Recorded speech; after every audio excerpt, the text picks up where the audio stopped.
네, 구약 58페이지쯤에 있습니다. 창세기 37장 25절부터 36절까지 말씀입니다. 구약 58페이지쯤에 있습니다. 저희가 한 절씩 교독하여 읽도록 하겠습니다. 네, 저부터 읽도록 하겠습니다. 그들이 앉아 음식을 먹다가 눈을 들어본즉 한 무리가 이스마엘 사람들이 길앗에서 오는데 그 낙타들의 향품과 유향과 묘락을 싣고 애굽으로 내려가는지라.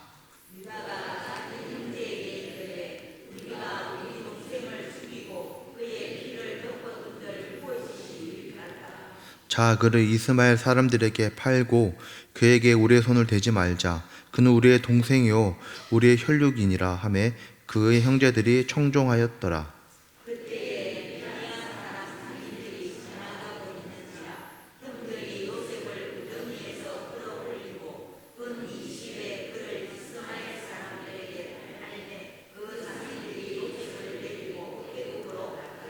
르우벤이 돌아와 구덩이에 이르러 본즉 거기 요셉이 없는지라 옷을 찢고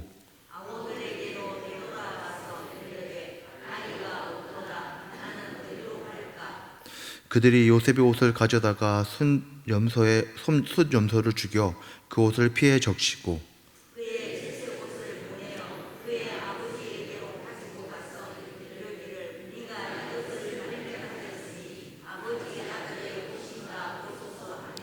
아버지가 그것을 알아보고 이르되 내 아들의 옷이라 악한 짐승이 그를 잡아먹었도다.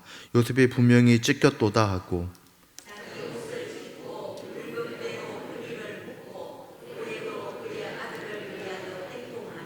그의 모든 자녀가 위로하되 그가 그 위로를 받지 아니하여 이르되 내가 슬퍼하며 서울로 내려가 아들에게로 가리라 하고 그의 아버지가 그를 위하여 울었더라. 그 미디안 사람들을 그를 애굽에서 바로의 신하 친위대장 보디발에게 팔았더라. 아멘. 네, 반갑습니다. 우리 앞뒤 좌우로 이렇게 한번 인사해 보면 좋겠습니다. 우리는 하나님의 섭리 안에 있습니다. 이렇게 인사해 볼까요? 우리는 하나님의 섭리 안에 있습니다. 네, 우리가 오늘 설교의 제목도 하나님의 섭리 안에 있는 우리라는 제목입니다. 사실 이 섭리라는 단어는 이제 일상에서 그렇게 많이 쓰이는 단어는 아닌 것 같습니다. 또 더욱이 현대로 들어서 더더욱 쓰여지지 않는 단어같이 여겨지기도 합니다. 섭리라는 단어를 제가 사전적으로 우리 구글에서 나무 위키에 찾아보니 이렇게 나와 있는 것을 봤습니다. 기독교에서 세상과 우주 만물을 다스리는 신의 뜻을 의미한다 라고 되어 있습니다. 다시 말해 섭리라는 단어 자체가 기독교적인 배경하에 해석되어지는 단어인 것을 우리가 알 수 있습니다. 하지만 저를 포함하여서 세상의 많은 사람들 또 다음 세대를 포함한 많은 사람들이 이 섭리에 대한 하나님의 섭리에 대한 감각이 점점 무뎌진다고 생각되어집니다. 이에 분명 여러 가지 이유가 있겠지만 제가 생각한 한 가지 이유는 거의 생각한 대로 계획된 대로 모든 것이 되어지는 것처럼 보이기 때문에 그런 것 같습니다. 그래서 우리의 삶에서 하나님의 섭리를 따르기보다 하나님의 섭리를 느끼기보다 나의 방법과 나의 능력으로 살아가고자 하는 모습이 참 많기 때문에 그렇지 않은가라고 생각되어집니다. 하지만 한편으로 지금 사회가 그렇다라고도 보여집니다. 많은 정보와 개인의 능력으로도 충분히 잘 살 수 있어 보이고 충분히 부유함을 가지고 살아갈 수 있어 보이기 때문에 그렇습니다. 그래서 솔직히 이 땅의 모습과 우리의 모습을 보면 어떤 것 같습니까? 어떻게 보면 지금은 정보의 홍수라고도 이야기합니다. 또 많은 지식이 범람하고 있다라고도 얘기합니다. 그래서 저는 때때로 이 많은 정보 때문에 뭐가 진짜일까? 뭐가 참일까? 혼란하고 혼동하는 것도 많이 보게 되는 것 같습니다. 그래서 오히려 나를 성공의 길로 인도해 줄 것 같았던 그 정보들, 그 지식들 때문에 오히려 길을 잃고 방황하는 사람도 적지 않게 발견하게 됩니다. 그리고 그뿐만이 아닙니다. 제가 보았을 때 많은 사람들은 지식과 정보에 노예가 되어 살아가고 있는 것처럼 보일 때도 있습니다. 저가 노예라고 표현한 것은 세상 사람들이 말하는 정보나 지식을 따라가지 못할 때, 그것을 달성하지 못할 때 오히려 그 말에 사로잡히고 근심하며 살아가는 것을 보게 될 때, 야, 우리는 오히려 많은 정보와 지식의 노예가 되어서 자유 없이 살아가고 있는 것 같다라고 느껴지는 것 같습니다. 그래서 그런 거죠. TV에서 이것이 좋습니다 하면 그것을 다 모이고, 또 그것을 갖지 못한 사람은 근심하고, 이렇게 살아가는 것을 보게 됩니다. 하나님의 백성으로서 하나님이 원하시는 것은 하나님의 자녀가 정말로 행복하게 살아가는 것인 줄로 믿습니다. 하나님께서 우리의 그 백성들이 자유롭게 살아가기를 원하십니다. 하나님의 뜻 안에서 뜻 깊은 삶을 살아가고, 또 이렇게 살아가야 되는데 오히려 세상의 파도에 휩쓸려서 이리저리 혼란하고 근심하는 모습을 보게 됩니다. 저는 지금 중도부를 섬기고 있습니다. 또 예전에는 저 또한 대학생, 중학생, 또 청년, 또 이렇게 결혼을 하며 이렇게 시간을 지나면서 느낀 것은 오히려 많은 사람들이 더 혼란스러운 것 같다.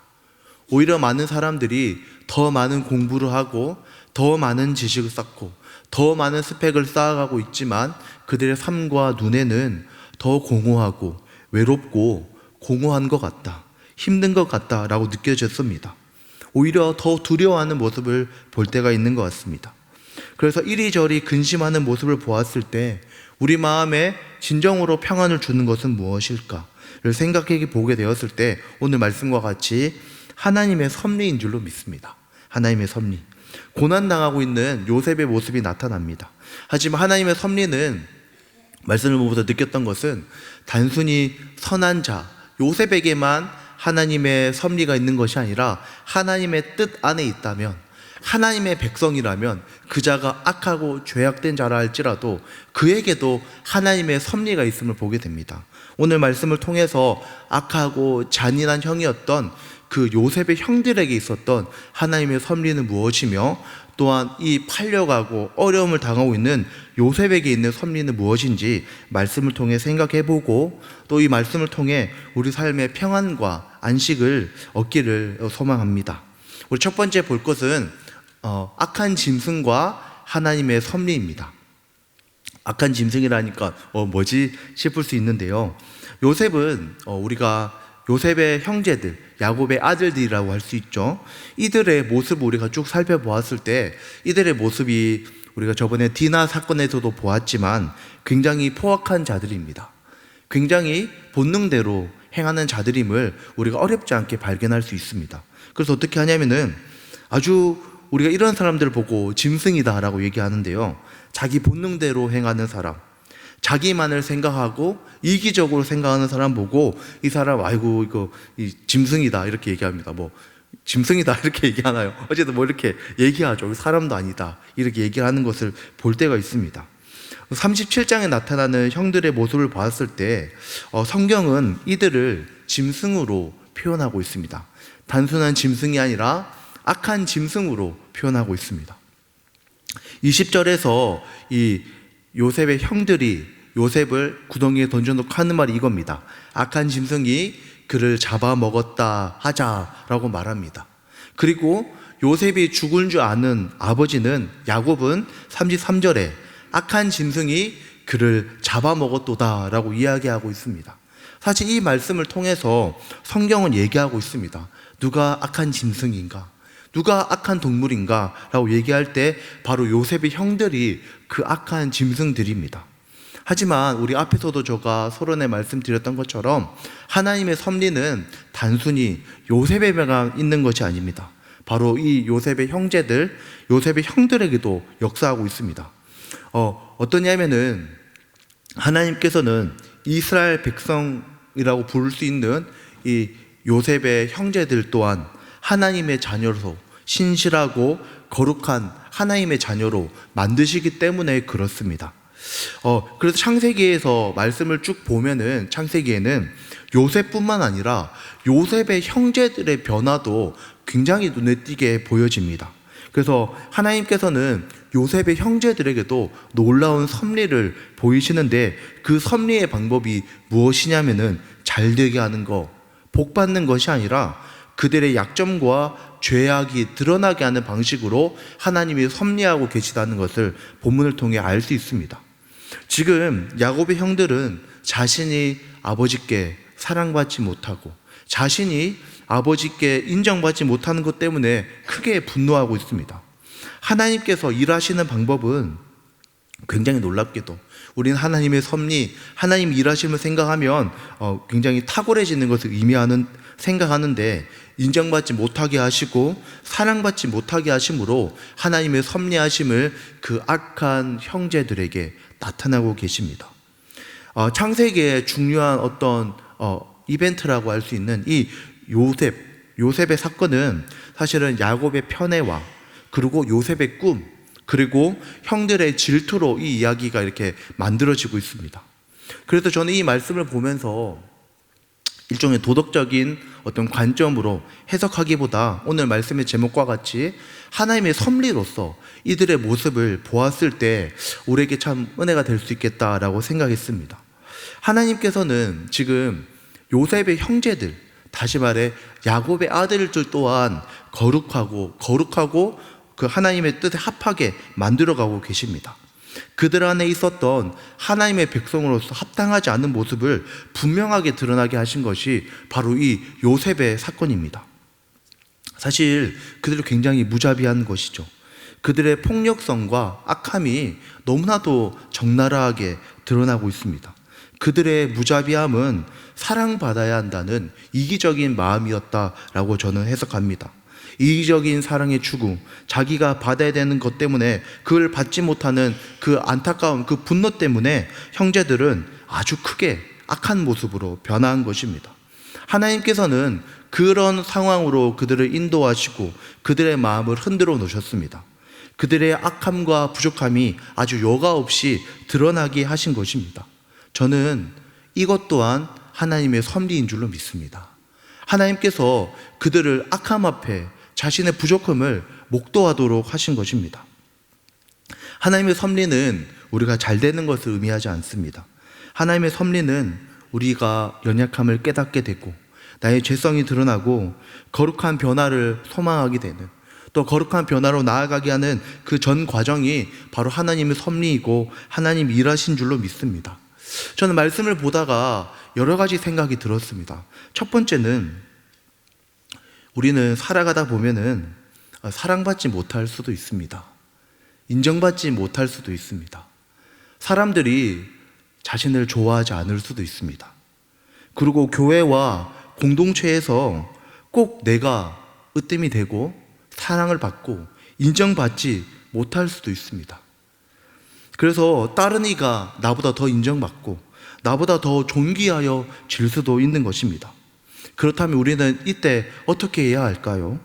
하나님의 백성이라면 그리스도의 복음 안에서, 하나님의 은혜 안에서 우리가 형제이며 가족이 되었다라는 것을 믿고 있다면 우리는 그 시각과 마음을 시기와 분노가 아니라 오히려 참 어렵지만 내가 사랑받는 것보다, 내가 인정받는 것보다 그 사람이 인정받고 승승장구함을 더욱 기뻐하는 것이 하나님의 백성으로서 합당한 모습인 줄로 믿습니다.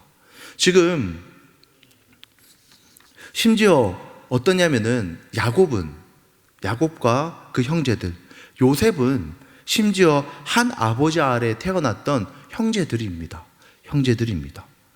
우리는 어떤가요? 우리는 이것보다 더 존귀한 예수님의 피로써 값주고 사신 그리스도의 형제요, 자매요, 지체가 되었다, 성경은 이야기하고 있습니다. 그런데 지금 그들이 형제 되었다는 것을, 가족 되었다는 것을 잊어버리고 동생을 죽이도록 미워하고 있는 것입니다. 가족 공동체 됨, 다시 말해 그리스도의 피 안에서 우리가 하나 되었다라고 얘기하는데, 이것을 파괴하는 것은 이기적인 사랑의 추구, 자신만을 생각하는 사랑으로 파괴되게 되어진 것입니다. 그들은 악한 짐승과 같은 연약함이 드러났고 하나님은 그들을 섭리하시고 계신 줄로 믿습니다. 우리가 많은 해석의 주류가 주석도 보았지만 주석에서 얘기합니다. 요셉을 미워할 수밖에 없다라고 얘기하기도 하고 요셉이 나빴다라고 얘기하기도 합니다. 근데 제가 말씀을 보면서 느낀 것은 요셉이 오히려 불쌍하다라는 생각이 들었던 것 같습니다. 형들은 자기들끼리 모여가지고 맛있는 것도 먹고 재미있게 놀고 그리고 나름대로 우애도 나누고 있는 것처럼 보이더라고요. 그런데 오히려 요셉은 고독하지 않은가?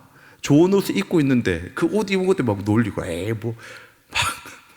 막 맛있는 거 안 주고 막 놀리고 성경에 보면 어제 저번 주에 말씀 들었지만 샬롬 인사도 하지 않는 그런 모습이었던 것 같습니다. 오히려 철저하게 따돌림 당하고 어떻게 보면 이때 당시에는 가족 공동체, 가족으로서 이루어졌었는데 가족에서 철저히 외면당한 그 요셉의 모습은 어떻게 보면 딱하게 보여지기도 합니다. 하나님께서는 그들에게 하나님의 백성의 합당한 모습을 드러내고 계십니다. 하나님께서는 우리를 마음을 흔드실 때가 있습니다. 우리 마음을 흔들어서 우리의 악한 모습이 드러나게 하시고 그 섭리하시고 우리를 거룩하게 만들어 가시는 줄로 믿습니다. 오늘 말씀에서는 사실 오늘 37장만 봤을 때는 요셉의 형제들의 변화가 눈에 띄게 보이진 않습니다. 하지만 우리가 저 뒤에 44장의 말씀을 보면은 요셉의 형제들이 이 일을 통해서 어떻게 변화되었는지 분명하게 드러납니다. 그들이 어떻게 되냐면은 굉장히 잔인했죠. 자신이 사랑받지 못하니까 사랑받는 대상을 없애서 그 사랑을 받으려고 했던 악함이 있었고 자기 중심적이 있었고 그렇게 공동체를 파괴하고 아버지의 마음에 아픔을 줬었는데 근데 그가 어떻게 바뀌냐면 하나님의 섭리하심 속에 비록 악함이 드러나고 사랑받지 못하는 아픔, 인정받지 못하는 아픔이 있었지만 하나님께서는 그들을 변화시켰는데 놀랍게 자신을 내려놓는 자, 자신을 희생하는 자로 이 형제들을 만들어 가십니다. 대부분 형제들의 대표성을 띠는 사람이라고 하면 르우벤이라고 할 수 있지만 성경에서 유다를 더욱더 큰 대표로 삼고 있습니다. 유다의 말을 통해서 형제들의 그 심령의 변화를 우리가 감지할 수 있습니다. 우리가 창세기 44장 33절을 한번 저희 같이 한번 읽어보도록 하겠습니다. 시작. 그 아이를 대신하여 머물러 있어 내 주의 종이 되게 하시고 네, 이렇게 얘기합니다. 지금 자기 그 동생을 죽이려고 했던 형제들의 모습이 어떻게 변화되어지냐면은 이 베냐민이 이때 당시에 이제 애굽으로 이렇게 가서 곡식을 얻어오는 그때인데요. 44장을 읽어보시면은 이 베냐민을 위해서 형제의 대표가 되는 유다가 자신이 남겠다. 내가 죽겠다. 내가 종으로 남겠다라고 얘기합니다. 하나님께서는 하나님의 백성이라면 거룩하게 바꿔가시는 줄로 믿습니다. 우리가 낙심되어지는 것은 이 인정받고 사랑받고 으뜸이 되고자 하는 마음은 너무나도 이게 뿌리가 깊고 연약하여서 내 힘으로 어떻게 이겨낼 수가 없습니다. 우리가 그런 것이죠. 사랑받고 싶은 마음, 인정받고 싶은 마음, 그런 마음이 너무 커가지고 죄악으로 빠지게 되는 게 우리의 모습인데요. 근데 우리의 힘으로는 잘 되지 않고 우리의 힘으로는 너무나도 더디지만 하나님께서는 우리를 변화시켜 가실 줄 믿습니다. 그래서 어떻게 하냐면은 공동체의 덕이 되는 자, 하나님과 같이 예수님과 같이 사랑하는 자로 만들어 가시는 것입니다. 우리 삶에서도 이 말씀을 보면서 단순히 그래 좋은 마음을 품자 정도가 아닌 것이죠. 좋은 마음을 품지 않는데 안 품어지는 게 우리의 아픔인 거죠. 저번에 얘기했지만 브로콜리 있고 피자가 있는데 피자가 눈이 가는 게 우리의 삶인 것입니다. 좋은 마음을 품자. 그래 사랑해야지. 애써야지 하지만 안 되는 게 우리의 모습인데 요셉의 형들에게 역사하시는 악한 짐승을 예수님과 같이 희생하는 어린 양으로 만드시는 하나님의 은혜가 있는 줄로 믿습니다. 우리는 잘 되지 않지만 얼마나 걸릴 줄은 모릅니다.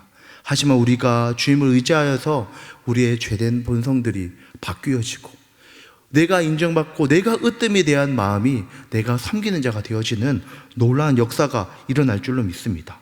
우리가 낙심하지 않고 주님의 뜻 안에서 온전히 빚어지며 점차 연단되어져서 사람들은 사람이 안 변한다, 사람은 똑같다라고 얘기하지만 우리가 시간이 지날수록 거룩하게 성화되어져서 하나님을 닮아가는 이 요셉의 형들과 같은 우리가 되어지는 그런 섭리하심이, 우리를 바꿔가시는 하나님의 섭리하심이 충만하기를 진심으로 소망드립니다. 두 번째로는 요셉을 향한 하나님의 섭리입니다. 앞서 죄악되고 악한 이 형들을 향해서 하나님이 오랫동안 일하셨던 것처럼 이제는 요셉을 향한 하나님의 선한 손길이 있습니다. 요셉은 형들에게 많은 미움을 받았습니다. 하나님으로부터 꿈을 계시받았고, 또 우리가 이런 생각을 합니다. 아이고, 꿈 좀 얘기 안 하면 안 되나? 두 번이나 얘기하잖아요. 우리는 막 아유, 눈치가 없네 라고 생각하는데, 저는 말씀을 보다 느낀 것은 우리 안에 하나님이 주신 꿈이 있으면 말을 멈출 수가 없습니다. 하나님에 대한 구원의 일이나 그 계획을 다 갖고 있으면 말을 멈출 수가 없는 것이죠. 요셉이 아유, 왜 이렇게 눈치가 없노, 이 바보가. 저는 막 그렇게 잘 해석은 안 되더라고요. 해석학적으로 볼 때 하나님의 꿈은, 이 꿈은 하나님의 계시이자 하나님이 이스라엘 백성에게 이루시려고 하는 일이라고도 볼 수 있습니다. 그리고 또 한 가지 뭘까요? 하나님이 그 가족에게 주시는 주의이자 경고가 아닐까라는 생각을 합니다. 무시하고 멸시하는 그 동생이 그런 꿈을 꾸는 것이죠. 그래서 요셉은 그것을 막 말하고 싶었던 것 같습니다. 요셉의 모습을 찬찬히 살펴보면은, 요셉은 아시죠? 르우벤이 잘못된 일을 저지를 때 그것을 어떻게 하는지 아시죠? 그것을 아버지에게 가서 쫑알쫑알 다 얘기합니다. 근데 저는 이게 왜 나쁜 일인지 잘 모르겠습니다. 왜 그러냐면은 이게 자녀로서 올바른 모습인 것이죠. 죄악되고 악한 것을 고하고 형들이 그런 짓을 하지 못하게 하는 것, 그게 옳고 바른 것입니다. 근데 우리는 얘기하죠. 아이고, 이 눈치 없는 놈 봐라. 그래서 학교에서 학교 폭력이 있는 거 아니겠습니까? 나쁜 게 있으면 얘기를 해야죠. 근데 요셉에게는 왜 이렇게 냉혹하죠? 저는 그렇게 보이더라고요. 그래서 요셉이 얘기를 하고, 그 얘기하니까 미움을 받게 되는 것이죠. 근데 우리가 또한 인정해야 되는 건, 요셉이 미숙한 건 맞습니다. 미숙한 건 맞는 거죠. 그가 조금의 미숙한 모습이 있고 부족한 모습이 있었지만 악하다, 이렇게 호된 이렇게 모습을 이게 두들겨 맞는 거 아니지 막 팔리고 쿠사리 받고 이럴 건 아니다라고 보여집니다. 그리고 그의 나이를 생각해 봤을 때 요셉은 17살 정도 됩니다. 17살, 그렇게 눈치가 있지 않죠. 청소년들 보시면 아무런 생각이 없습니다. 아무런 생각이 없고 하고 싶은 대로 하는 것이죠. 어떻게 보면은 요셉은 막 눈치 빠르게 캐치하고 그럴 수 있는 나이도 아닐 뿐더러, 더 나아가서 성경에서는 요셉이 노년에 얻은 아들이기에 그를 사랑했다라고 얘기합니다. 사랑했다. 노년에 얻은 아들이면 충분히 사랑할 수 있습니다. 그리고 형들과의 나이가 한두 살 나는 게 아니라 많은 나이가 나는데도 형들은 그 어린 동생을 시기하고 분노하는 모습, 또 잔인한 행동하는 걸 보았을 때 그것을 그럴 수 있지라고 용인하기에는 어려움이 있는 것 또한 사실인 줄로 믿습니다. 분명히 요셉이 어리고 부족한 게 있지만 그들의 행동은 하나님 앞에 죄악된 것입니다. 하나님께서는 이 꿈을 통해, 요셉의 말을 통해 하나님께서 그들의 형들 안에 있는 교만함과 악함들을 바꿔가고자 하셨지 않았나 저는 생각을 해보게 됩니다. 하지만 형들은 요셉을 옷을 찢고 구덩이에 던져 넣었습니다. 그들의 분노는 불과 같았고, 형제들은 하나님이 감사하게 하나님께서 일을 하시는데 그들이 양심의 가책을 느끼게 하셨습니다. 형제를, 요셉을 죽여서 구덩이에 던져 넣는 것이 아니라 그가 양심의 가책을 느끼고 그냥 구덩이에 던져 넣게 하십니다. 그리고 또 하나님의 선하신 섭리가 또한 나타나는데 24절을 제가 한번 읽어드리겠습니다. 그를 잡아 구덩이에 던지니 그 구덩이는 빈 것이라 그 속에 물이 없었더라 라고 얘기합니다. 요셉을 던져서 구덩이에 넣었는데 만약에 물이 있었으면 요셉이 익사했겠죠. 아니면 그 광야는 추우니까 만약에 체온이 떨어져서 죽었을 수도 있는 것이죠. 하나님께서는 우리의 눈에, 요셉의 눈에 뚜렷이 보이지는 않지만 계속해서 요셉을 환난에서 건져내시고 섭리하시고 돕고 계신 것을 오늘 말씀을 통해 알 수 있습니다. 그래서 우리에게 제가 이 말씀을 보면서 참 들었던 생각은 하나님의 섭리하심, 하나님의 일하심이 정말 눈에 뚜렷이 보이게, 눈에 분명히 보이게 탁탁 나타나면 너무 좋겠지만 하나님의 섭리가 눈에 그렇게 잘 보이지 않는다라는 것, 그렇게 잘 느껴지지 않는다라는 것을 말씀 통해 알 수 있습니다. 하나님께서는 요셉에게 꿈을 주셨고 또는 일과 비전을 허락하셨습니다. 하지만 그의 삶을 보았을 때 그는 지금 많은 환난을 경험하고 있고 솔직히 말해서 삶이 완전 망가지게 된 것이죠. 노예로 팔려가는 모습으로 보여지기까지 합니다.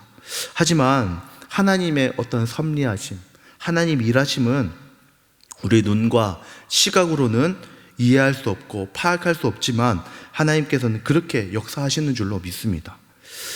저는 말씀을 보면서 그리스도인이 꼭 세상이 말하는 좋은 길로 가는 것 같아 보이지 않아도 괜찮다라고 이렇게 좀 말하고 싶었습니다.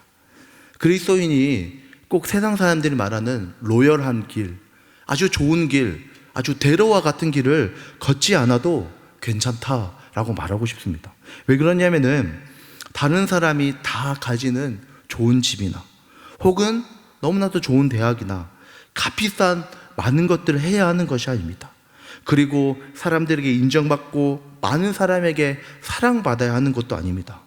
성도에게는 하나님의 선한 섭리하심이 있는데 바로 마음에는 섭리가 있기 때문에 그렇습니다. 하지만 우리 마음에는 어떤 마음이 있냐면 이 세상의 시류, 우리가 앞서 말씀드렸던 것처럼 세상의 시류를 따르지 못하고 세상의 큰 줄기를 따라가지 못할 때 크게 근심하고 두려워하게 됩니다. 근심하는 모습이 있습니다. 하나님께서는 이 백성이 얼마나 근심하는지 모르시는 분이 아닙니다. 근데 우리가 왜 이렇게 근심하게 될까요? 오늘 말씀을 통해 생각해 봤을 때는 우리가 하나님의 섭리, 하나님의 약속, 하나님의 뜻을 붙들지 못해서 그렇다라는 것을 알 수 있습니다. 제가 중등부 아이들에게 신방을 하고 있습니다. 이렇게 한 명씩 만나기도 하고 또 아이들이 되는 시간이 저녁 시간이기 때문에 통화로 만나기도 합니다. 그래서 중등부 친구들하고 이렇게 놀기도 하고 신방을 하면 느낀 게 이렇게 얘기를 나누다 보면 이런 마음은 좀 그렇지만 산뜻함이 좀 없는 느낌이 있습니다. 산뜻함이란 건 뭐냐면은 활기 있고 어떤 이런 것이 아니라 뭐가 있냐면은 미래에 대한 두려움, 근심이 너무나도 많습니다. 그래서 뭐 얘기를 하다 보면은 뭐 하니 학원 갔다 왔어. 뭐 재미는 없어. 재미는 없대요.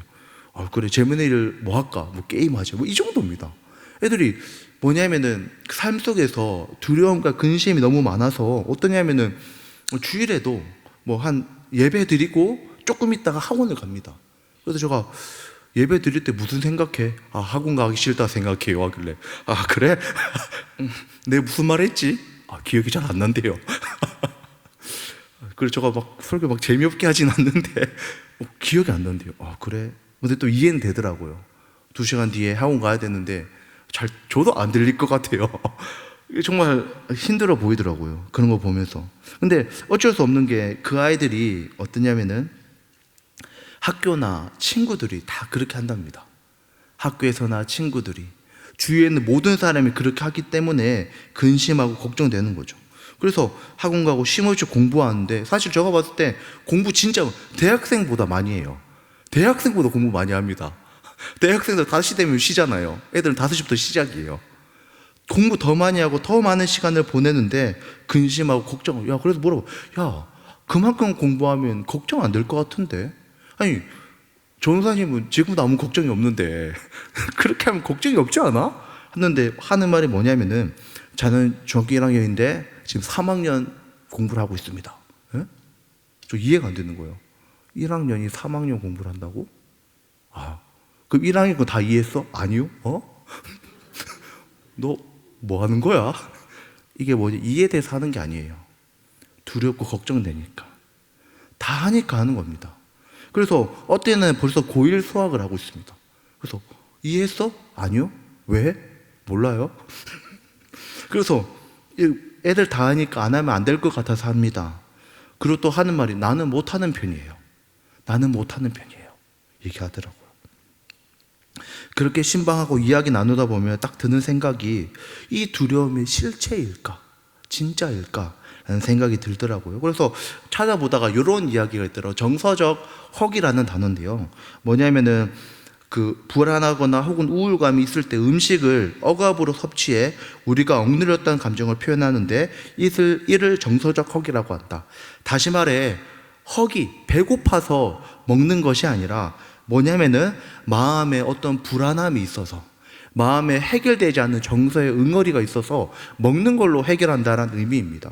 저는 그러진 않아요. 정서적 허기가 많이 없는데 오히려 과한 식탐은 심리적, 정서적 허기다라고 얘기하고 정서적인 섭취기다라고 표현하더라고요. 그런데 제가 본 것도 무엇이냐면은 우리 학생들 또 학생들뿐만 아니라 어른들 또한 이거와 비슷한 증상이 있지 않나라고 생각합니다.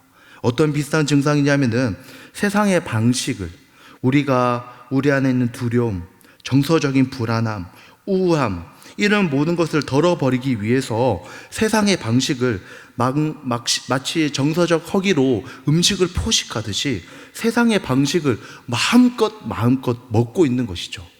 그런데 어떻죠? 이것은 근본적인 해결이 안 되는 것이죠. 해결이 안 되고 오히려 잠깐의 진동체 역할만 하고 괴로울 뿐인 것입니다. 우리가 요셉의 이야기를 통해서 진지하고 깊게 생각해 봐야 될 것은 요셉은 어그러지고 망가지고 구겨진 삶을 살고 있습니다. 그는 형들에게 미움을 받았고 그리고 그는 버림받은 것 같이 살아가고 있습니다. 하지만 우리가 말씀을 통해 알 수 있는 것, 우리가 장차 요셉의 이야기를 알고 있지만 그에게는 하나님의 일하심, 하나님의 섭리하심이 있었습니다. 진정한 안식과 평안은 바로 하나님이 주시는 섭리를 믿어야만 우리 마음에 가능한 것입니다. 이렇게 얘기합니다. 돈이 없으면 불안합니다. 이건 저가 하는 이야기 아니라 중등부 친구들이 하는 이야기입니다. 왜 그래 열심히 해? 돈 있어야 될 것 같아요. 돈이 없으니까 불안해. 아니, 내가 그래서 얘기해요. 전사님 행복해 보이지 않느냐. 전사님 행복해 보인대. 근데 자기는 불안하대요. 그래? 내가 더 행복하게 살게. 이렇게 얘기하고 넘어갔는데 나는 참 행복하다. 전사님 몸무게를 봐라. 전성기다. 막 이렇게 얘기해도 아이들이 불안함이 해결이 안 되는 것 같습니다. 이 아이들에게 왜 불안하고 걱정하는가? 여러분, 우리 수학을 좀 못하고 영어를 좀 못하고 그런다 할지라도 내가 좀 부족하고 연약하다 할지라도 하나님의 섭리가 어그러지거나 망가지거나 뒤틀리지 않음을 믿습니다. 아멘이신 줄로 믿습니다. 다른 사람처럼 똑똑하고 탁월하지 못하고 누구처럼 막 앞서 나가지 못하고 심지어 가난하고 부족해가지고 세상 사람들이 하는 거 다 못하고 오히려 지금 이 순간 할 걸 못하고 해야 될 걸 하는 모습이 있다 할지라도 하나님께서 얘기하십니다. 하나님의 선하심이 있고 하나님의 섭리하심이 있다라고 얘기하십니다. 그래서 저는 예레미야 29장 11절의 말씀이 참 우리에게 힘이 된다라고 생각했는데 우리 한번 같이 한번 읽어보도록 하겠습니다. 시작. 여호와의 말씀이니라. 널 향한 나의 생각을 내가 아나니 평안이요 재앙이 아니니라. 너희에게 미래와 희망을 주는 것이니라. 자, 앞에서 얘기 드렸지만 우리가 좀 돈이 없거나 또 세상 사람들이 말하는 것처럼 주식이 많거나 아니면 학생들이라면 영어를 잘하고 수학을 잘하고 이것저것 잘해서 사람들보다 똑똑하고 탁월해야지만 되는 것이 아닙니다. 그것이 우리를 환난을 벗어나게 하고 우리에게 진짜 평안을 주는 것이 아닙니다. 오늘 앞서 말씀드린 것처럼 수많은 정보들이 범람하고 있습니다. 수많은 하나님의 섭리가 아닌 수많은 방법들을 우리에게 얘기하고 있습니다. 하지만 그것을 먹고 그것을 따르고 있지만 우리 안에 있는 그 허기짐, 그 불안함, 두려움이 해결되지 않는 것을 봅니다. 더 이상 할 수 없을 정도로 하지만 불안하고 근심하는 것입니다. 필요한 게 무엇일까요? 일시적인 진동제 역할만 하는 세상의 것을 허기지게 먹는 것이 아니라 오늘 한 절의 말씀이지만 주의 말씀을 굳게 믿는 것인 줄로 믿습니다. 주의 말씀을 믿을 때 말씀처럼 근심하는 자 같으나 웃으며 소망 있는 자라 말씀하신 하나님의 말씀을 기억하며 우리의 삶에 하나님이 주시는 역사와 섭리로 평안하시길 소망합니다. 두려움이 있다면 두려움이 사라지길 소망합니다. 근심이 있다면 근심이 소망으로 바뀌길 소망합니다. 근심하게 하고 두렵게 하는 세상의 정보들과 말들을 흔들리는 것이 아니라 주님이 우리와 함께 하신다는 그 섭리 속에 우겨쌈을 당해도 근심하지 아니하고 용기 있게 살아가게 되시길, 하나님의 섭리 속에 평안하시기를 축복드립니다. 아멘. 말씀을 마무리하도록 하겠습니다. 두 가지를 살펴보았습니다. 악한 짐승과 하나님의 섭리. 우리가 죄악되고 연약하다 할지라도 하나님께서는 우리를 하나님의 자녀로 만들어 가신 줄을 믿습니다. 악한 짐승과 같이 나를 위한 삶이었다 할지라도 하나님께서는 하나님의 백성이라면 어린 양과 같이, 종과 같이 희생하고 순종하는 자로, 예전에는 내가 사랑받지 못하면, 내가 으뜸이 되지 못하면 분노하고 화내는 자였다면 이제는 내가 아니라 약한 자가 으뜸이 될 때 옆에서 기뻐하는, 내가 으뜸이 아니어도, 내가 최고가 아니어도 괜찮고 좋습니다 라고 말하는 자들이 될 줄로 믿습니다. 더 나아가서 요셉의 모습을 보았을 때 그가 구겨지고 부서지고 넘어지는 삶을 산다 했지만 세상 사람들은 그렇게 되면 망하고 두렵고 걱정하지만 우리는 하나님의 섭리를 믿어서, 주의 말씀을 믿어서 그 섭리 속에 평안과 진정한 평안의 닷을 내리고 하나님의 섭리 속에 평안을 경험하게 되길 진심으로 소망하고 축복드립니다. 네, 기도하도록 하겠습니다. 하나님 아버지, 참으로 감사합니다. 오늘 형제들이 자녀를, 동생을 팔고 또 미워하고 시기하고 분노하는 모습을 보았습니다. 하나님 아버지, 우리의 삶에 그런 모습들이 있는 걸 주님이 아십니다. 우리의 마음을 바꿔주십시오. 우리의 마음에 일하여 주십시오. 하나님, 내 힘으로 할 수 없으니 더디더라도 주님의 섭리 속에서 악함이 드러났을 때 주께 엎드리며 주의 은혜를 구하며 살아갈 수 있도록 도와주십시오. 그리하여서 그리스도의 장성한 분량에까지, 예수 그리스도를 닮아가는 모습에까지 변화되어 줄 수 있도록 우리를 도와주십시오. 하나님 아버지, 요셉의 모습을 봅니다. 하나님, 우리도 너무나도 두렵습니다. 세상이 말하는 바를 따라가지 못하고 마치 요셉과 같이 무너지고 어그러지고 가진 것 없다 할지라도, 하나님, 비록 세상 사람들 말하는 거 다 가지지 못한 부족함이 있다 할지라도 하나님, 주님의 섭리가 있음을 믿으며 그 섭리 속에 참된 평안을 누릴 수 있도록 역사해 주십시오. 감사합니다. 예수님의 이름으로 기도드립니다. 아멘.